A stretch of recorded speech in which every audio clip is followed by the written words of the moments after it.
and the scientists. Live stream stress. Okay, so I have split it into two groups, the task-based and the people-based archetypes. Task-based means that at the end of the day, you're not so hot about other people. You prefer either doing stuff or thinking about stuff. People are maybe second priority. I'm not saying that you don't love your family and stuff like that, but you just prefer things instead of people. Whereas for the people-based archetypes, you prefer people, but you don't necessarily love people all the time. Okay, so it's just that you have the talent to not just be with people, but to help people, get people to do things. So let me briefly share, like, for example, more of the task-based archetypes, the scientists, the technicians, the resource manager, the educator, they prefer to deal with non-human things. Whereas the people-based, the leader, they can deal with people, doesn't necessarily mean they love people. The coach, on general, which is what Pastor Jared says, the paracleos, they generally love people a bit better. And the emergency responder likes people to a certain extent too. So this is how we split the various archetypes. It's preferences. And I think a lot of you can identify with that, that sometimes the task-based archetypes will be, people can be a bit tiring, but I live in this society. I have to deal with everyone. The people-based, sometimes you say that, you know, the task-based archetypes are a bit heartless. Maybe they are not so good with their EQ. Yeah, so these are how, you know, the various archetypes might interact with one another.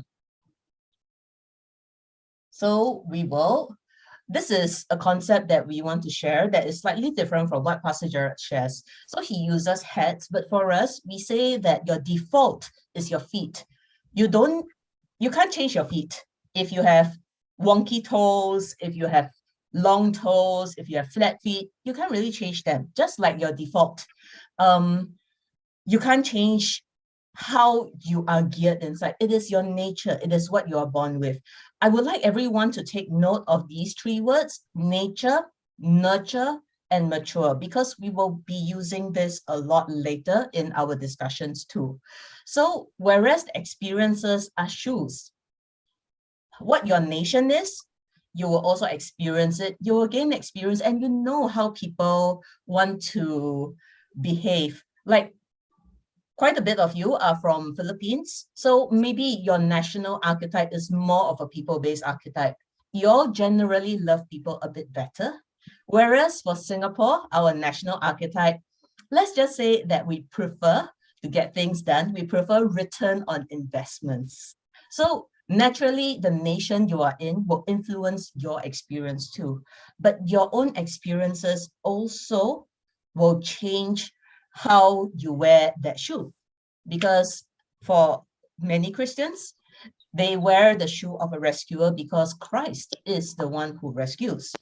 And if you have been through hard times, or all of us are Asians here, so we can understand the Asian tiger parent theme. And most of us will have that shoe that we have to perform to the best of our abilities. If we are not in the top 10%, maybe we will get scolded, get caned, or something else.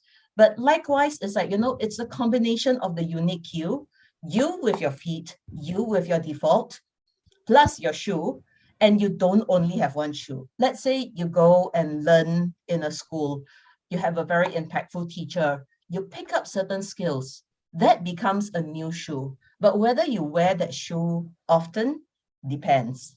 Like for me, when I go to work in corporate, I have a shoe, and that shoe is called a dictator, okay? But I am not a dictator outside of work. So that shoe is only applicable in that circumstance. When I do volunteering work, I put on my rescuer shoe. I am nicer. I am not a dictator. So you can change. It is experiences. It is also environment. It's also what you've been through.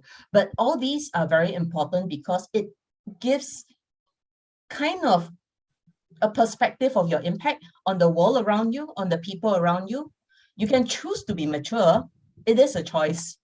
I'm sure you have met people who are not very young, but behave immaturely, and maybe some young people who seem to have the weight of the world on their shoulders and they feel so old. But when you get to know their story, because I deal with young people a lot, some of them have been through such traumatic past that they become a little old person, wise, but a bit cynical at times. So likewise, maturity is a choice in some sense. You can choose to grow.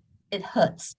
Then this is how we will be looking at all the other archetypes, because let's face it, in the real world, it is not exactly ideal, and you will have a lot of people behaving weirdly or terribly.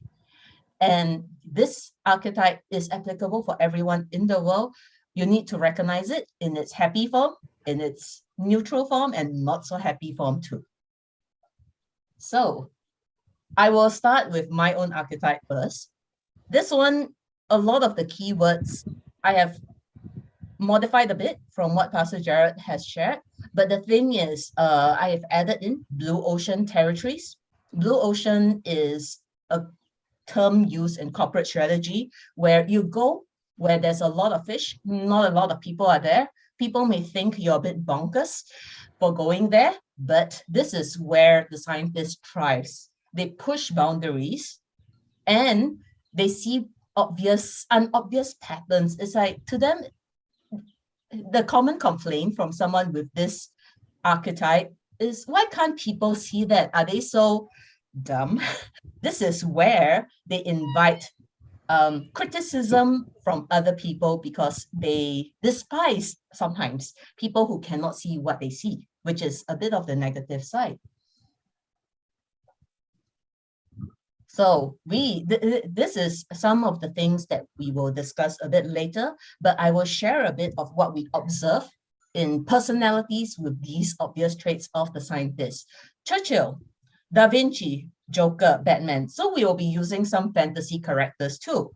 Simon Sinek. Why are these people linked to this archetype? Okay, we do not really know. We do not have all the data of who they are in private, but at least publicly, they exhibit the scientist traits. So Churchill, one of his main traits, if you know history well enough, he is charismatic in bringing people to action. When England was about to fall to Germany, he could make stirring speech. This is the power of a scientist in that sense. There is power in their speech. They are a reluctant leader because they can assume the leadership position. Like Da Vinci, if you look at all these people, some may be morally dubious or questionable. Okay, so Da Vinci is not only known as a famous inventor. Firstly, he has so many different interests, but one of the famous traits is that in his era, he happily paid people to dig up corpses that are barely warm to learn about human anatomy. The pure curiosity of this archetype is what drives them to discover. And discovery is one of their keywords, but they also have a charisma. And usually this archetype's moral compass, if not properly, for the lack of a better word, their moral compass can be a bit neutral. Like the Joker in Batman. He is an example of a very twisted scientist archetype. He can be charismatic. He is strategic. His morals, whatever is his rules. So these are some of the commonalities. Like Simon Sinek, if you look at his biography, he actually brings a new perspective to leadership, not like what other people have been saying. He is trying to restore the good in leadership field. So these are some of the commonalities that we see, the curiosity, but I would like all of you to think about some of these personalities or even people whom you kind of guess have this archetype. Like, how does the nature look like? How does nurture help them? How does the mature version look like? So let me do this as an example. Nature may look like they're all they're all people who have a lot of curiosity. They do a lot of strange things that people don't really understand. They may ask questions that no one has ever thought to ask. They may say things that will make you scratch your head and wonder, like, what is wrong with this person, until things come to pass. Then you will be like, oh, wow, you can really predict stuff. Actually, not so much predict, but because they can see patterns ahead of other people. Nurture. So this is when nurture can go either way, right? Churchill maybe had a better nurture. Maybe that's why he turned out to be such a good war leader. But then again, he was not exactly the best prime minister after the war ended. The Joker in pop culture, well, because of the things that he went through, obviously, he went all one way. And the mature version, maybe Simon Sinek is considered a mature version. Maybe Da Vinci is considered a mature version. We don't know that much of their details. I hope I don't hear scandals of Simon Sinek in the future. But at this moment, he seems to be a bit more mature. He seems to really choose to be caring and choose not to slam people who do not see what he sees. So this is some thoughts for discussion. As we break out in the breakout rooms later, I think I want you all to think about your own archetype and to see, or maybe just to share what nature looks like to you, what nurture has changed in you. And the mature part is what you hope to grow into. So the next one, I'll get Eleanor to share because she actually wears this shoe. I don't wear this shoe, so I am quite terrible at that. You asked me to perform in the top 10%, I will flip the table. So yes, I will get Eleanor to share this to be a bit more relevant. Okay, thanks, Cheyenne. Can you hear me? Yes, I can hear you. Yes. Great. Okay, so to share a little bit more at the outset, I am the emergency responder as the core, but for a very good long part of my adulthood, childhood to early adulthood, I was wearing the shoe of a technician. Maybe some of you in this group can resonate with this, the need to be excellent in everything that you do. Nothing must fall short of your own standards. Maybe you can give yourself a little bit of a leeway, but when you see other people not conforming to your standards, get flipped. You want to flip the table at the person. You are enraged by the lack of excellence that's shown in that piece of work. So typically, if you look around in the community, in a workplace, the technician is someone who takes huge level of pride in their work. It's flawless. It's close to flawless. It's perfection. The amount of time, effort, the drive they give to their work is top notch. No one can or surpass their level of commitment and investment to their work. That said, they can be very critical, very judgmental of other people because they have such high standards of their own work. So typically in the marketplace, you see a lot of the technician archetypes in people whose jobs require them to be close to perfect in the delivery. So people like artisans, like artists, singers, creative designers, whereby your work is not just a creative expression of yourself, but it is also a reflection of how much you value excellence. So in essence, the technician archetype really focuses a lot on delivering top-notch level of service product, that the outcome will never deviate from the intention. So there are people with that archetype that we can probably see a lot in our modern setting. People like Steve Jobs, he's well known to be quite a tough boss, actually. So one of the things that stands out a lot is the way he disapproves of a research product that his team comes up with, and asks the team in a very harsh tone, do you call this a product even?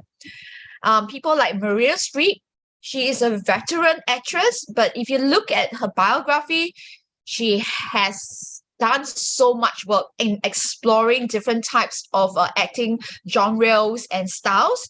People like Muhammad Ali, because he's a very well-known sportsman, and for a sportsman to be top-notch in their field, it says a lot of their drive, their commitment, their time and the effort they spend in honing the technique to be excellent in that sporting field. And of course, we also put up a historical figure called Marcus Aurelius. Well, by today's standard, he may not be an outstanding statesman, but he was one of the more outstanding people that represent Stoicism. And so another key thing about the technician archetype is that they value hard work. They value the hardship that is required to reach the top. In fact, anything that does not have hardship, it's a slap to their face, it's an insult, because going through the narrow path is the way to the top. You can't go through the wide way, if that sounds familiar to you. So the whole idea of Stoicism is that you focus on what you can control, and you don't focus on what you cannot control. And whatever that you can control, you do very well in it. And so Marcus Aurelius was so tough on not just himself in his personal life, he was also very tough on his family as well. That includes his descendants. And that was why Commodus, his direct descendant, actually inherited some trauma because of the kind of upbringing that he faced, and he went on to become a emperor that should not have existed in the history. So these are some of the characteristics that you might see in a technician archetype. Now, of course, these are not exhaustive list of characteristics, but if you forget everything else, the most outstanding characteristic of a technician archetype is the need to be excellent in their work, and the need to be recognized that they are so excellent in their work that no other people can surpass them. And so that is actually what drives the technician archetype, and that is what we see a lot in the area where in arenas that demands the person to be at the top. So we see this a lot in the arts, in the creative fields, in the sporting fields, where you really need to be outstanding. You really need to be top-notch in order to stand out and be remembered for. And so if we bring back ourselves to the question, what does nature looks like? What is the natural characteristics in a technician? Perhaps, if you look at your kids, for example, or if you look at your relatives, in the family setting, for example, does the kid have the natural tendency to be obsessed with refining the process, so much so that the product of the process is unblemished, is perfect? That the kid is very, very interested and passionate about something, that they are able to go all out in it. They can be so focused on that object of interest. In the workplace, we can see people who are of the technician archetype, people who are not just excellent in their work, but they actually can be seen as nitpicking, because they are so focused on the minute details. Sometimes they can lose sight of the bigger picture. And so in a team setting, they can be more of the abrasive kind, whereby it makes you feel like, why are you nitpicking on such trivialities? When actually, if you understand the technician archetype, it's not that they're nitpicking, because in their own perspective, details do matter a lot in affecting the final product of the process, the final outcome. And then when we look at nurture, all right, nurture, as you have, if you recall, refers to the shoe that you wear in a setting. If you don't identify yourself as the technician archetype, for example, I remember the last session, someone mentioned that she wears a lot of shoes in various situations. Do you recall that there are situations where you need to be a little bit more controlled, you need to be a little bit more predictable, a little bit more methodical in delivering an outcome that that it feels unnatural to you, that you have to be excellent, because there's no way you cannot be excellent. So for example, let's use nursing as an example. You might be emergency responder as a core archetype, but because of the nature of the environment, you need to be very methodical in order to ensure quality outcomes in the workplace. And so that is what we call the nurturing process that accentuates the technician archetype as required by the situation or the environment. And of course, when we talk about maturity, it refers to the maturation of the original archetype, which is the archetype that you're born with. So say, for example, if you think you are born as a technician archetype, that you really value excellence as one of your core values, right? And you have always strived to be top-notch in your work, and you always try to perfect and refine what you do, no matter how much it costs you. Now, when you look back your entire life, have you ever considered that maybe sometimes you're a little bit too harsh on yourself, and perhaps even at the expense of your own relationship with other people?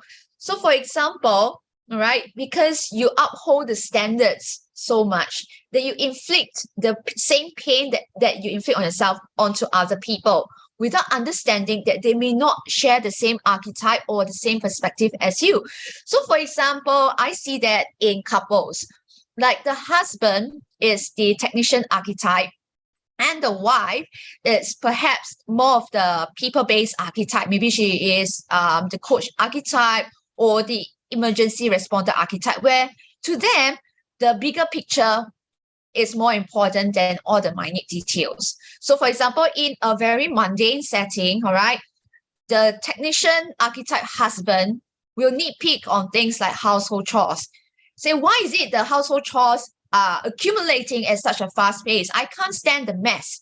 And he goes and cleans up the household. And then the wife will be like, hey, you know, this is still a reasonable level of mess. You know, this is the clutter is not as bad as I think it is.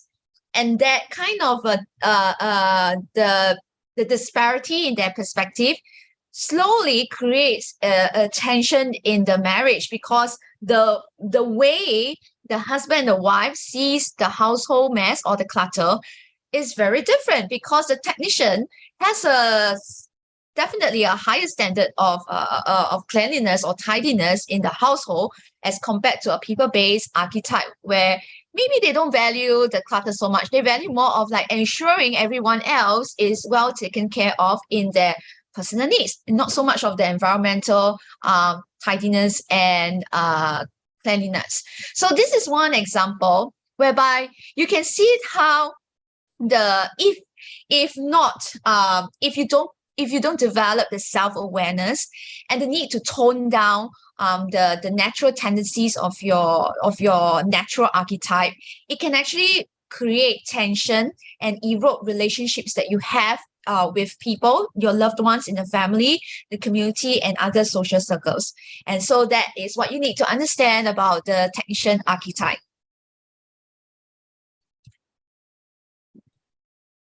Okay, I'll take over for the next one, which is the educator. The educator, we have not seen that many in our midst in recent times, but I would say that you would see a lot in universities, academia. Dr. Preacher might actually be more familiar with this archetype, because I'm sure he would have colleagues who are obsessed about the knowledge. They pretty much only talk about their knowledge and they dig in so deep, they use jargons that no one else outside the field kind of understands too. So, but they are very good at what they do. They actually bring clarity to their students if they are more mature, and they actually delight in enlightening minds. To them, it's not just the knowledge, it's not just me keeping the knowledge, but looking at minds being enlightened, minds being blown, to say, oh, wow, I never thought about such a thing. It would be actually very satisfying. Historically, we actually have two examples that, because I initially wanted to find the people who started the encyclopedias and all this, but there were too many people who participated in encyclopedias. So I'll just put two examples here. Hippocrates, of course, he's the one who all medical doctors now swear by, the Hippocratic Oath. He actually categorized not just the medication, but the treatment, the ailments. He was very comprehensive, and at least from what we've observed, even historically, the biblical character is Moses, and you can look at the tenacity mentally that he has to do the book of Deuteronomy, the book of Leviticus. Yes, Hippocrates did all of those too, just in a different field. The dedication, yes, the technician is a diaconia. So the educator is one who is able to not just categorize things, but he's able to bring order from chaos. Charles Darwin is also another one of them. Before him, maybe people would have discussed, proposed, how are these bone fossils formed? He came up with the whole theory. We may not agree with him, but he certainly is very talented as an educator. He categorized the animals according to the evolutionary progression. He made hypotheses and all this. So the thing is, educators may not be, it's like they deal with the truth that is revealed up to their point in life. They are not God. So you cannot blame them for certain things that they have proposed, because it is similar to a mind of a scientist, but it's different also. A scientist is all about chasing new discoveries. An educator consolidates, digs deep, brings to light very seldom known truths that actually might make a huge difference in their field. And they are very dedicated to it. Their nature is actually delving deep, seeing the ability to link the sequences. They can simplify things. Like, I have known a couple of academics when I was in uni. They were able to simplify things so simply that even for someone who is not in that field can understand, which as educators, if you're able to simplify something, it means that you have really understood it, and not to throw jargons at people. So for this, the nature is actually delving deep, wanting to find out. It is in part curiosity, but the curiosity is not as superficial as a scientist in that sense. They dig deep, they go deep, they understand it for what it is worth. They will seek out new knowledge. Well, in the old stereotype, you can joke that you find them in libraries more often, but they want to bring enlightenment to the world around them. They see that there is an order, there is simplicity in all these chaos also. The nurture, it will really depend on how their society was at that time, the times that they live in. Maturity would actually, because I came from the research field, I would say maturity looks like to me when they can simplify the message and make it not just digestible, but even for students who are willing to learn, they can make it applicable, not so much applicable, but even novices are able to understand, whereas the not so mature version will throw you so much jargon in the field that you feel like you've just drowned in a lot of words that you don't understand, and your interest is just because they speak from the depths of their knowledge, but they have forgotten that there is an audience who may not be able to appreciate it. So as we move on to the next archetype, the resource manager. They actually love to maximize resources. Singapore's national archetype is more or less the resource manager. I was an ex-civil servant too. So yes, we love efficiency as Singapore's national service, civil service. Efficiency, definitely. Everything is for long-term value, return on investment. If it's going to waste money, it had better pay a lot of dividends. They are very good with organizing and categorizing. They also value rules, structure, and authority. And they run a tight ship. And so this is what we've learned from Pastor Gerard, where he says, a lot of people, women can access this archetype a lot more often, partly because of cultural expectations too.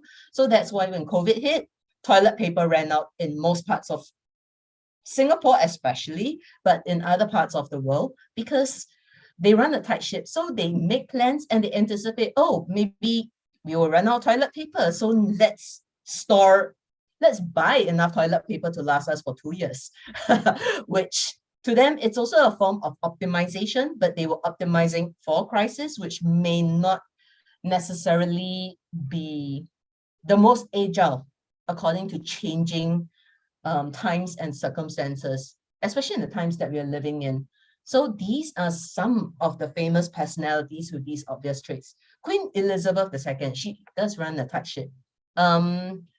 She's very concerned with maintaining the status quo. She respects the authority of the House of Lords and the House of Commons because the royalty in UK is more or less a figurehead at this point. So she respects the rules that were made even before her time.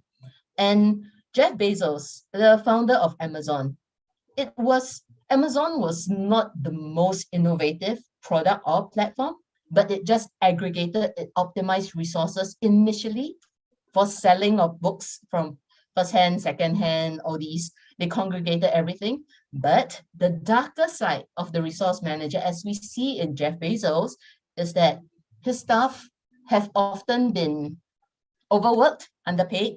It is commonly known that his staff in the packing centers actually faint from exhaustion, and ambulance actually comes pretty often to most of the Amazon warehouses to just bring his staff to hospital because they have been so overworked. Jeff Bezos, he maximizes all his return on investments. He is very shrewd, but I would say that because maybe true to the task-based archetype, he doesn't care so much about people, but people are a resource for him to maximize. Same like Warren Buffett. As you notice, these three people, they are kind of rich also because they are very good at managing resources.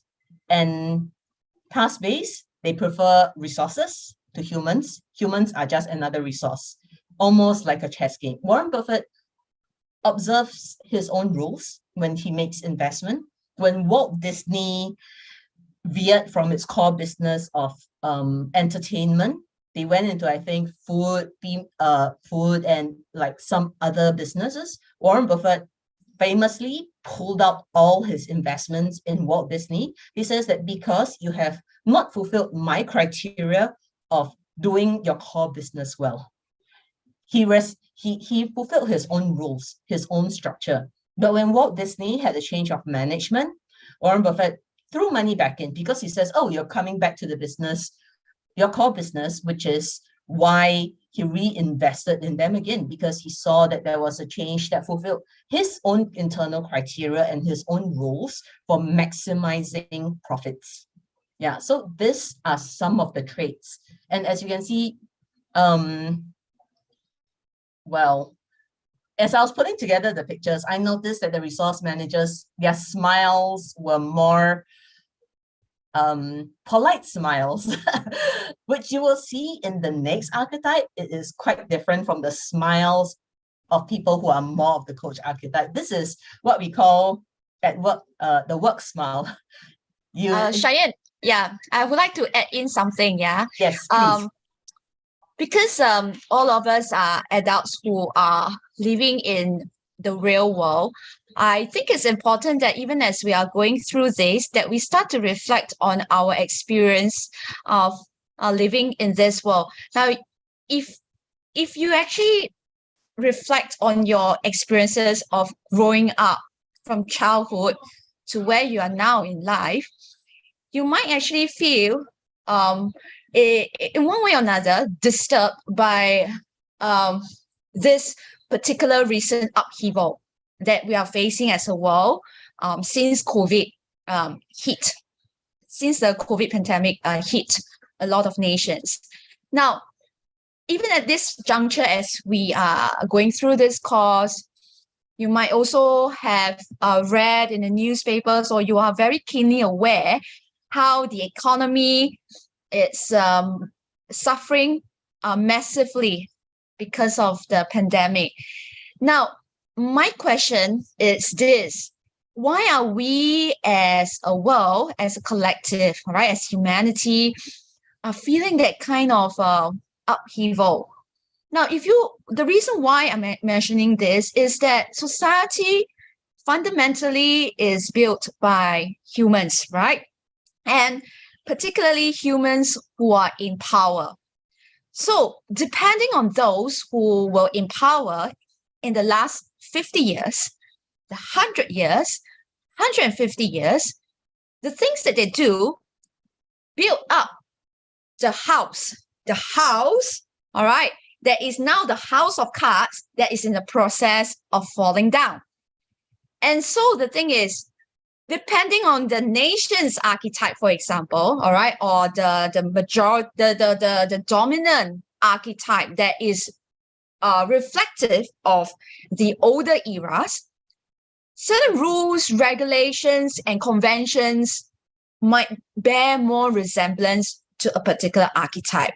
So therefore, when you reflect on your experience right now, especially when you are going through stress that's related to finances, especially because of inflation, because of the fear that you might lose your job, it is actually worthwhile to consider how your archetype is different from the dominant archetype of the environment as well as the society at large. Now, when you see now, when you are now having a greater awareness, especially now that we are on the archetype of resource manager, it might occur to you that a lot of fundamental principles are run heavily on things that are imparted by the resource manager archetypes. And so with this, there are always a good side to the archetype, and there is always a bad side to the archetype. And so when there are problems, all right, that is arising, then it's not so much of the failure of the archetype, but rather the manifestation of the blind spot of the archetype. So I'm going to use a very, very simple example. If the resource manager, for example, the boss, like you have understood that Jeff Bezos is not necessarily a good boss because he's after numbers.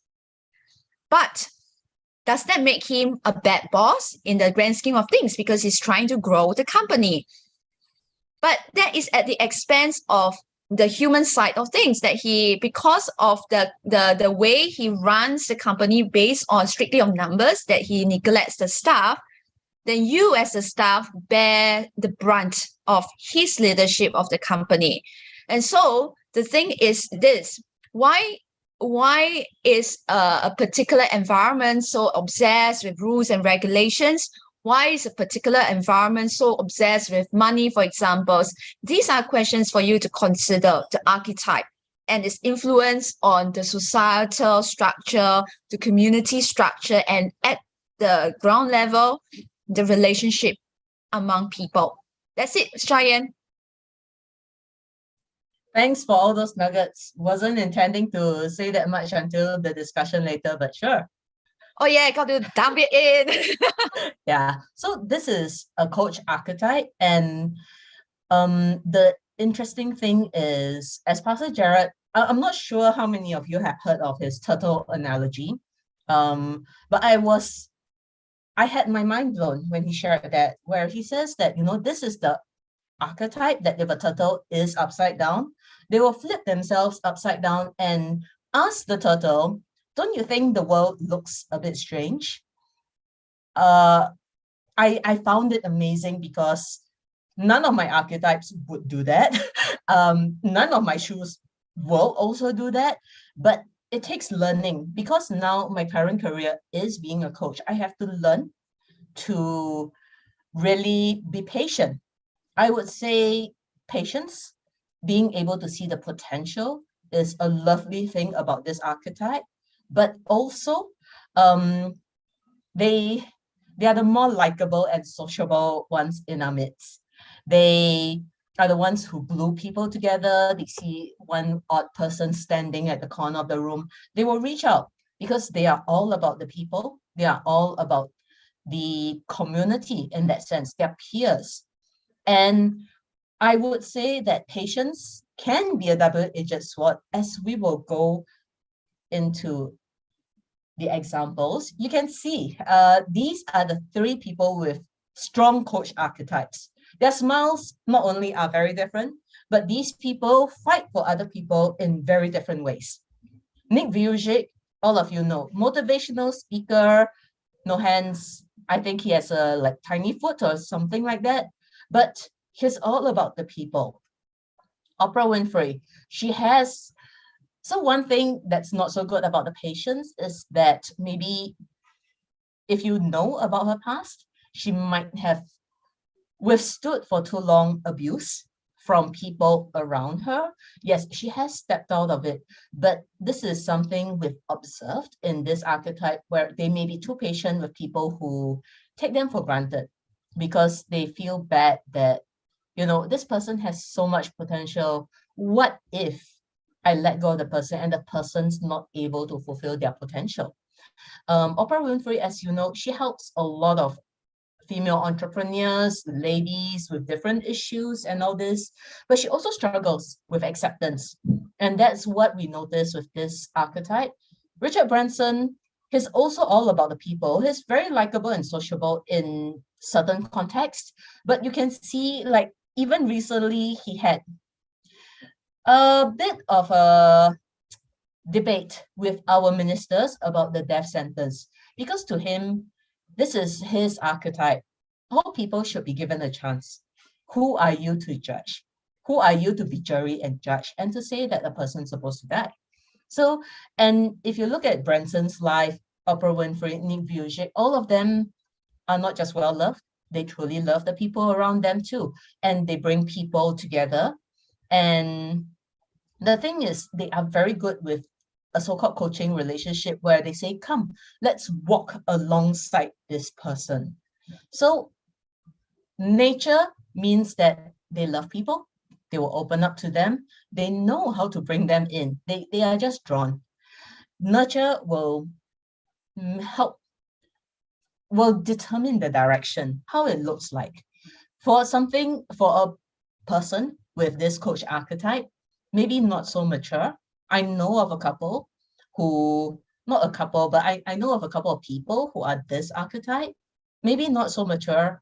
Firstly, as a scientist, task-based archetype, I am scared of them because they cannot stop talking. I feel exhausted being in the same room with them for more than 2 hours. In fact, I wanted to die internally and I fled. The not so mature version would also mean that this person desires the approval of the people around them a lot. They can actually see the little nuances of the people around them. And sometimes they feel like, hey, I didn't do enough. How come that person doesn't really like me? So these are two sides of the same coin. You can either be very courageous, or you can stand out for people, or you can feel like you are not loved enough or accepted enough, or people don't approve of you enough. Two sides of the same coin. Okay. Oops. Next, we have the leader. This is an illustration of Alexander the Great. Basically, I would say that for a people-based archetype, they are good with people, but if you actually dig deeper, because I hang out with quite a lot of these leader archetypes, if you dig a bit deeper, they actually see people as chess pieces to move to fulfill their vision or what they truly want. And respect is important to them. Like, it's not so much like a coach wants and desires people approval. The leader wants people's approval for his or her purposes. Because if people like him or her enough, it is easier to move them into different places with different people to accomplish what he or she wants. And likewise, with the scientists, their moral compass depends on what they want to accomplish. Okay, but they are very determined, extreme willpower, a bit my way or the highway. So these are the examples of leaders, and you can leaders archetype, where you can see that, oh, these are famous people in history. They have changed worlds and nations, sometimes just by the sheer will. Margaret Thatcher, the Iron Lady. If you read about the things she said and done, she's nice. Do you know that Margaret Thatcher has a squeaky natural voice? She actually trained herself to speak better so that she can inspire confidence and admiration to a certain extent and get her way. The things that she does. Nelson Mandela, we know that he was in jail for many years of his life, but yet he chose to use that as a form of leading South Africa to freedom. Napoleon, the insanity of it all. His obsession with conquering, his brilliance in military tactics, everything to get his way. And for someone who actually dethroned the French monarchy, he crowned himself as emperor. Okay, then Genghis Khan, he was the conqueror who united nomadic tribes, marched almost to the borders of Europe, and then suddenly died. But there was at one point, he conquered most parts of the known world at that point. So this is the willpower of a leader. Nature is such that they actually can get things done. Execution is not an issue for them. They are relatively likable if they see that it fulfills what they need to do. Nurture, well, I'm sure you've heard stories before, like, you know, some people become dictators, some become rather manipulative leaders. They are very different from a resource manager.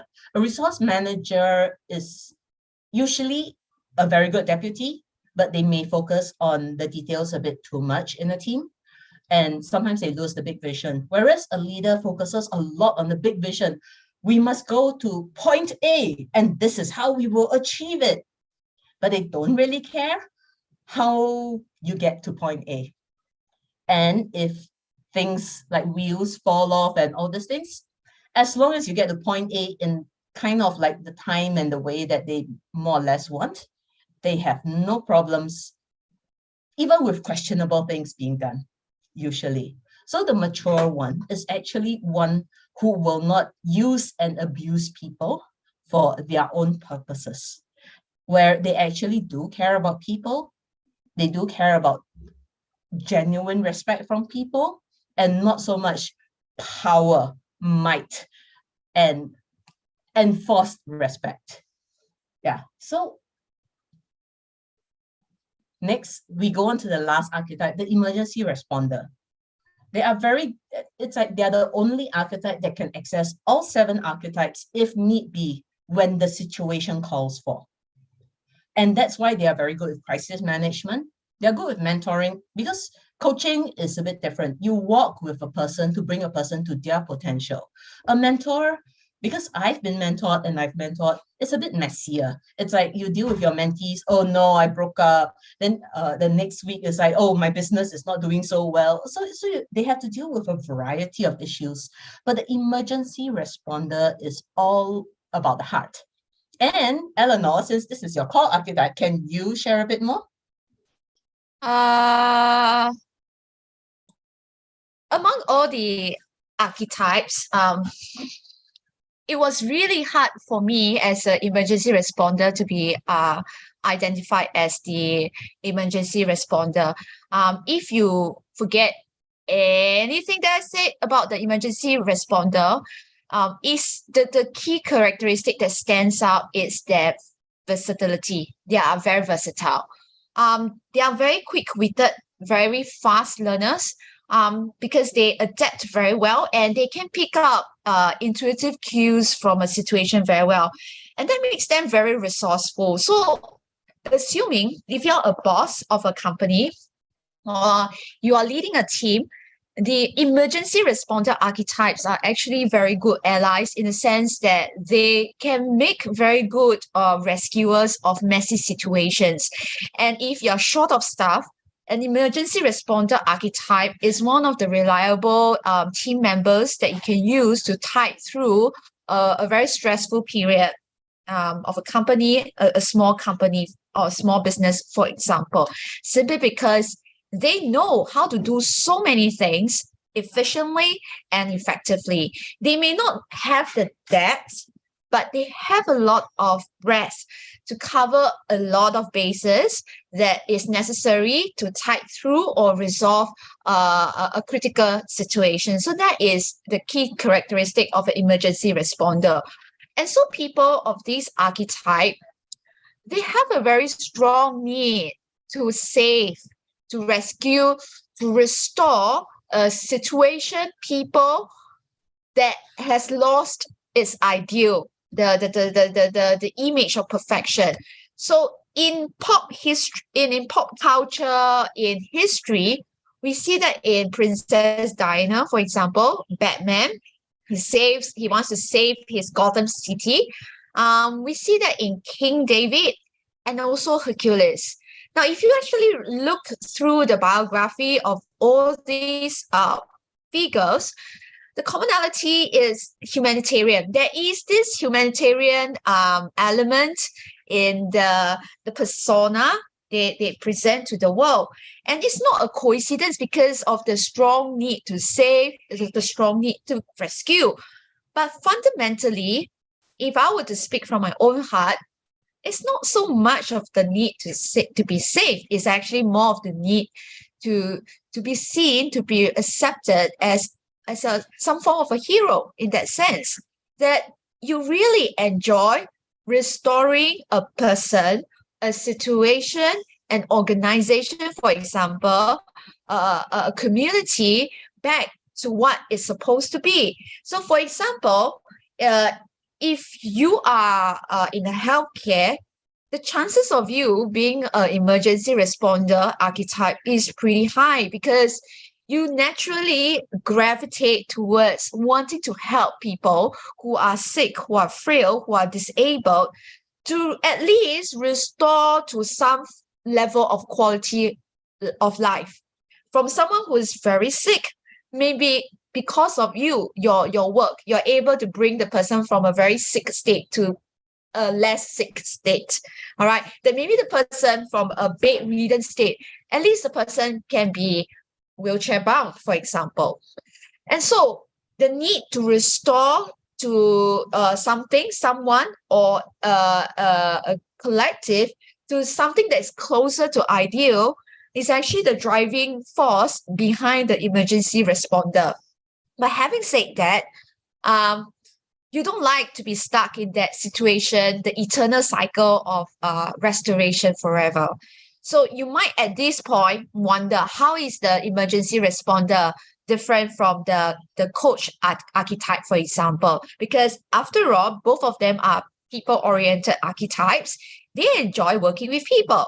But if you actually ask yourself, all right, do you really have the patience to stay in the cycle of saving people in the long haul, that might actually be the determining question that separates you, that differentiates you between the coach and the emergency responder. Because at the end of the day, you're interested in the immediate restoration of that situation, that person, or the community, rather than being in it for the long haul. So that also can explain why certain people, although they really enjoy the act of saving, the act of restoration, they don't really like to stay in, for example, the long-term healthcare setting, like, in a geriatric setting where you keep on meeting the same people again, and then you care for them day in, day out. Whereas for you as an emergency responder, you prefer, meeting a variety of people, facing a variety of challenges, so that you feel like your versatility is challenged to meet the needs of new circumstances and new situations. So what are some of the natural traits that you see in an emergency responder, for example, is actually the strong need to save, to rescue, to restore. They tend to display humanitarian inclination, even at a young age. Maybe they are drawn to animals, to humans. And in many respects, that actually reflect the Christ-like nature of Jesus himself, because he came as a savior, right? Now, for the nurturing part, all right, that can be developed, as we all know, that all of us, being children of God, will ultimately be encouraged or even strive to wear the shoe of an emergency responder, because after all, we are ambassador of Christ. And so in the process of learning how to be more Christ-like, it is very natural that we pick up some of the characteristics of being a humanitarian, being more sensitive, empathetic, being more adept to the situation and giving what the person in need, or what he or she needs in that situation. Now, when we come down to the maturity process, that is a little bit different, because as you may have recalled the last session, we have discussed the tipping point. At what point do we stop saving a person? Because fundamentally, a person needs to save himself. We can't force salvation on the person, right? I mean, as you all know, in the Christian circles, you can't strangle the person and ask the person, hey, you better receive Christ, or if not, you will die and go straight to hell. You can't do that. You have to let the person, out of his own volition, receive Christ on his own terms. And likewise, in all other situations in life, for a person to grow from a place of lack, from a place of poverty, it's not just financial poverty, but spiritual poverty, emotional poverty, physical poverty, in the sense of like the lack of strength, recovering from a chronic illness, for example, like diabetes, where you need to actively manage a healthy lifestyle, but the person is still struggling to keep up with the healthy habits. How can you get the person out of that bad situation? Because there is only so much that we all can do as outsiders. But at the end of the day, the person must assume the self-responsibility to move himself out of that rut. And so that is actually one of the hallmarks of maturity for emergency responder, knowing when not to rescue and when to just hold space. And that is especially evident in parenting, for example, because as an emergency responder, if you are a parent, all right, and you are of the emergency responder, there is a very strong inclination to just want to protect the child from being hurt, from being injured, from being ostracized by all other kids, to really just protect him from harm. But really, what makes a child grow sometimes is really to get into trouble, literally trouble, really get hurt in real life situations, and know that there are consequences to every action, every decision that he makes, of course, within reasonable limits. So that, again, for a mature emergency responder archetype, is then able to exercise that kind of wisdom in parenting to allow the child to explore and navigate life on his own terms and learn what is right and what is wrong without the excessive helicopter parenting techniques that usually we see a lot in people of the emergency responder archetype. That's my 2 cents worth, Cheyenne. Okay, thank you very much. So we will go into the breakout rooms where I think it will be helpful for you to share what your archetype is. Like, you know, maybe share either what we have shared, like, do you agree with the nurture part, the nature part?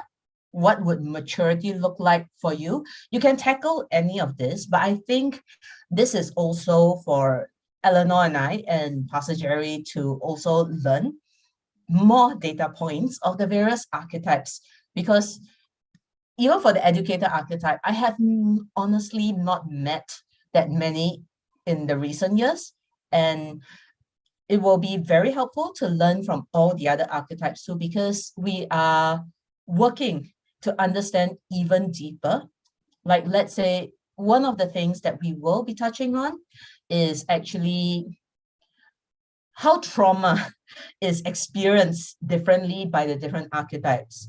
Just as my internal archetype is a scientist, my trauma is more rejection of my ideas, whereas for an emergency responder, as Eleanor might share, is more of the rejection of the people around her, but more of maybe those that she's trying to save. I mean, like, these are some of the things that we hope to learn more. So I hope that you can be generous with us, share openly and freely, not just your archetype.